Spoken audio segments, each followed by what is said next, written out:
Alright guys, क्या हालचाल। स्वागत है आप सभी का।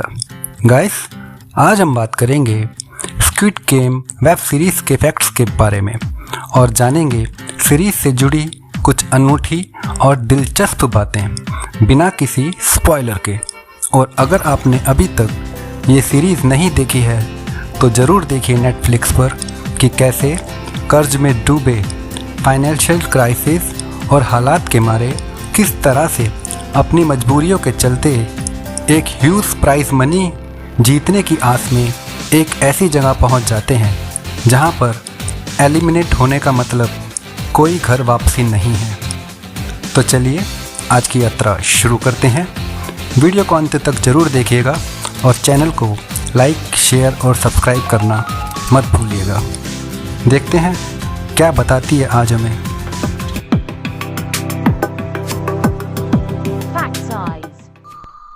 डायरेक्टर हुआंग डैंग-ह्यूंग ने 2008 में स्क्विड गेम की स्टोरी को लिखना शुरू किया था और 2009 तक इसे कंप्लीट किया। उस टाइम पर हुआंग और उसकी फैमिली एक बड़े फाइनेंशियल क्राइसिस से गुजर रही थी।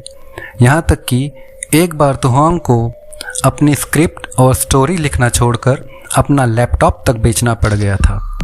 हुआंग ने अपनी कंडीशन और सोसाइटी में बढ़ते हुए हाउस होल्ड डेबिट सिचुएशन और बैटल रॉयल, लायर गेम और कांजी जैसी मांगा यानी कोरियन कॉमिक्स से इंस्पायर्ड होकर स्क्विड गेम की स्क्रिप्ट लिखी थी।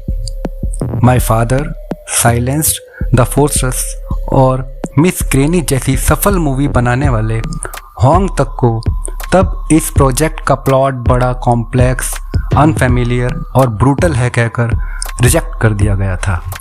तब फंडिंग और कास्टिंग के लिए भी कई रिजेक्शंस का हुआंग को सामना करना पड़ा था। 12 साल पहले एक ही साल में एक फिल्म की तरह लिखी स्क्विड गेम के लिए जब हुआंग ने नेटफ्लिक्स को अप्रोच किया तो नेटफ्लिक्स इसके लिए तैयार हो गया और 2019 में इसे सीरीज़ में बनाने की मंजूरी मिल गई। डायरेक्टर हुआंग को सीरीज़ के 2 एपिसोड लिखने में ही 6 महीने लग गए थे, जिसमें स्टोरी और करैक्टर में भी बदलाव कर दिए गए थे। ओरिजिनली इस सीरीज़ का नाम राउंड 6 था क्योंकि गेम में 6 राउंड्स थे, लेकिन बाद में डायरेक्टर हुआंग द्वारा इसका नाम स्क्विड गेम इसलिए रख दिया गया क्योंकि वो इसे बचपन में खेलते थे और ये काफ़ी फैमिलियर नाम था।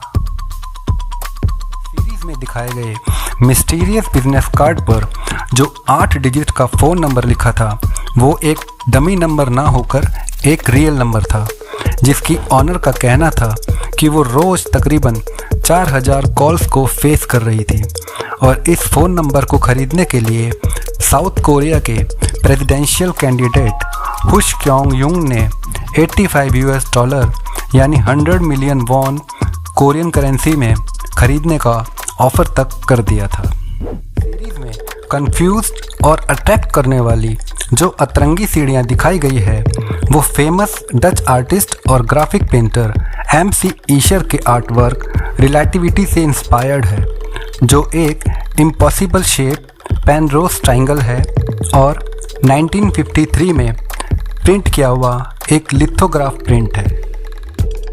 Episode 1 red light green light में जो क्रीपी जाइंट डॉल दिखाई है, जिसके आने के बाद सीरीज़ को आगे और पूरा देखने की एक्साइटमेंट और बॉन्डिंग बननी शुरू हो जाती है, वो दरअसल 1980 के दशक के कोरियन बच्चों के स्कूल बुक के आइकॉनिक करैक्टर पर बेस्ड है और वो असली है, जो सियोल शहर के उत्तर में 3 घंटे की दूरी पर एक गांव जिनशॉन काउंटी में स्थित है और जिसे शूटिंग के लिए रेंट पर लिया गया था।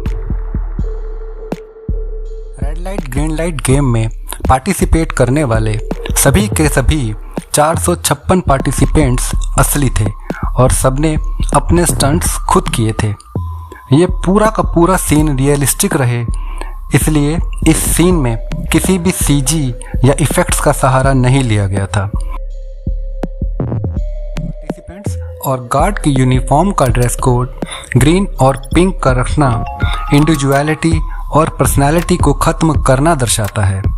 जैसा कि डायरेक्टर चाहते थे कि गार्ड्स ऐसे लगे जैसे कॉलोनी में चींटियाँ होती है, तो गार्ड्स के मार्क्स को चींटियों के चेहरों की तरह बनाया गया। साथ ही गार्ड के मास्क पर सर्कल, ट्रायंगल और स्क्वायर का साइन बनाया गया, जिसमें सर्कल वर्कर्स, ट्रायंगल सोल्जर्स और स्क्वायर मैनेजर्स को रिप्रेजेंट करता है।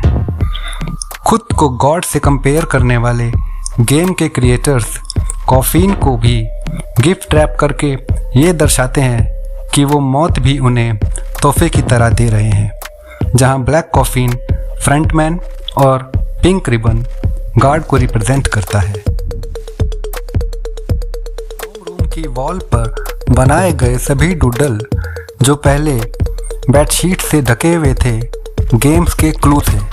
अगर पार्टिसिपेंट्स उनको देखते तो समझ सकते थे कि कौन कौन से गेम्स खेले जाने वाले हैं। हनीकॉम गेम में जो टेक्निक गिहुन अपनाता है उसे डायरेक्टर होन खुद बचपन में यूज़ किया करते थे, और शूटिंग से एक रात पहले उन्होंने इस मेथड को फिर से ट्राई किया था, ये जानने के लिए कि क्या अब भी ये मेथड काम करेगा या नहीं। हनीकॉम टॉफ़ी बनाने के लिए एक्सपर्ट्स की एक टीम को बुलाया गया था।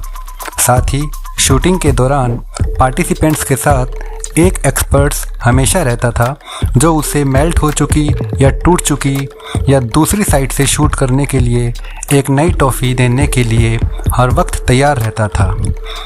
प्लेग्राउंड सेट को इतना बड़ा बनाया गया था कि पार्टिसिपेंट्स को अपनी बचपन की यादें ताज़ा रहे और उनको ये लगे कि वो एक प्लेग्राउंड में ही गेम खेल रहे हैं। गेम के लिए एक मशीन का यूज़ किया गया था जो टग को दूसरी साइड से खींच रही थी, और सारे के सारे पार्टिसिपेंट्स को एक्चुअल में अपनी फिजिकल स्ट्रेंथ का इस्तेमाल करना पड़ रहा था, जो पूरे सीन को बहुत ही रियलिस्टिक बना रहा था। स्टेपिंग स्टोन गेम में ग्लासेस ट्रैक को ज़मीन से 1 मीटर ऊंचाई पर रखा गया था, जिससे पार्टिसिपेंट्स के मन में ऊंचाई का डर बना रहे और गेम में पार्टिसिपेट करते वक्त उनके चेहरे पर वो डर छलकता रहे। हो यॉन जोंग, जिसने सी ब्योंग का करैक्टर निभाया है, एक मॉडल है और स्क्विड गेम उसकी डेब्यू मूवी है, जिसमें आने के बाद इस मॉडल के मिलियंस फॉलोअर हो गए हैं और ये मोस्ट फॉलोअर्ड कोरियन एक्ट्रेस बन चुकी है। सीरीज में सांगवू का करैक्टर डायरेक्टर हॉन्ग की पर्सनल लाइफ पर बेस्ड है, जो उन्होंने फाइनेंशियल क्राइसिस के दौरान बिताई थी। ओरिजिनल स्क्रिप्ट्स में पुलिस डिटेक्टिव जुन हो का करैक्टर था ही नहीं, और जियोंग जो सी ब्योंग के लिए सैक्रिफाइस करती है वह एक मेल करैक्टर था, जिसे डायरेक्टर हॉन्ग ने वुमन बॉन्डिंग का स्ट्रॉन्ग कनेक्शन दिखाने के लिए जेंडर चेंज कर दिया था। पाकिस्तानी अब्दुल अली का करैक्टर एक इंडियन अनुपम त्रिपाठी एक्टर ने प्ले किया है, जो 2010 में कोरिया शिफ्ट हो गया था। वो ऑड टू माई फादर जैसी कोरियन मूवी में भी काम कर चुका है, जिसका इंडियन रीमेक सलमान खान की भारत है। 17 सितंबर 2021 को रिलीज़ हुई स्क्विड गेम 1 महीने से भी कम टाइम में ग्लोबल हिट बन चुकी है और 90 से ज़्यादा कंट्रीज़ में नंबर 1 रैंक कर रही है। यूएस की भी टॉप 10 लिस्ट में स्क्विड गेम नंबर 1 पर है और नेटफ्लिक्स की अब तक की सारी सीरीज़ के रिकॉर्ड्स को ध्वस्त करके उसकी भी नंबर 1 वेब सीरीज़ बन चुकी है। ओके गाइस, वीडियो अगर अच्छा लगा हो तो प्लीज़ लाइक शेयर ज़रूर कीजिए और चैनल को सब्सक्राइब करना तो बिल्कुल भी ना भूलें। और अगर आप अपनी कोई राय देना चाहते हैं तो कमेंट सेक्शन में ज़रूर दीजिएगा। Thanks for watching, bye for now, take care.